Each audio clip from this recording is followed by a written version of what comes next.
At the very edge of the land where the cliffs met the sea, there lived a girl named Wren. She had tangled red hair that the wind was always borrowing, and eyes as gray and bright as the ocean. Every evening, Wren would sit on the rocks and watch the old lighthouse blink its golden light across the water. But tonight, the lighthouse was dark. The lighthouse had never gone dark before, not in storms, not in winter, not ever. Without its light, the boats far out on the water would have no guide home. "Someone has to help," Wren said to the wind, and because the wind had no answer, she decided it would have to be her. Wren climbed down the cliff path, her boots crunching on loose stones.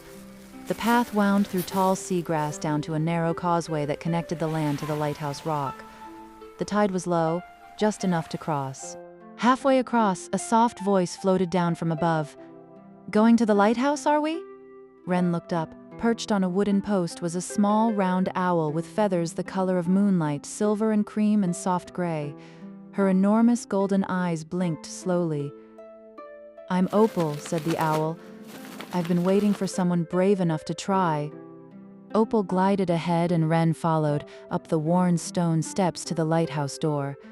Inside, a spiral staircase wound up and up.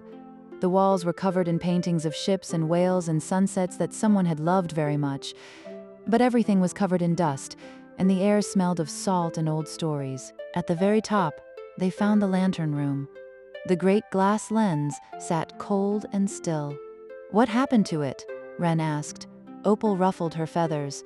"The lighthouse lost its keeper long ago. Without someone to tend it, the light just forgot how to shine." "Can't we just light it again?" Wren asked. Opal tilted her head. "This isn't an ordinary flame, little one. Lighthouse lights aren't made of fire.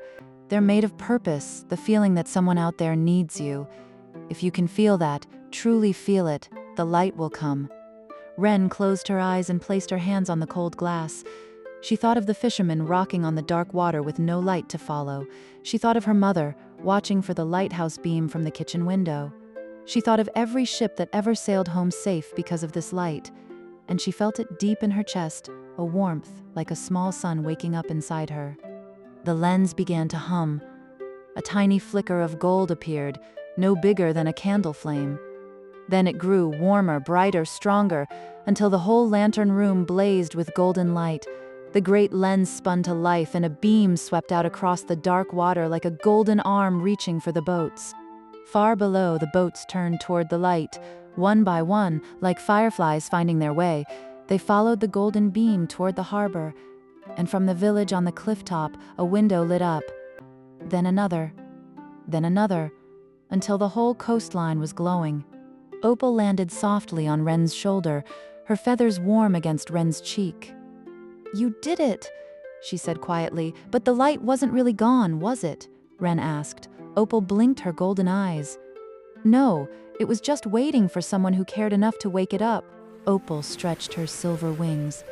"The sea needs its night watch," she said softly. She lifted off and glided out through the open window, silent as moonlight.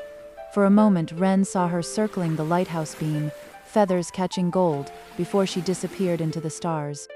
Wren walked home along the causeway, the lighthouse beam sweeping warm and steady behind her.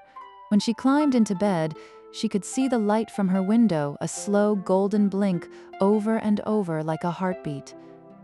"Good night, lighthouse," Wren whispered, and the light blinked back, warm and sure, all through the long, safe night.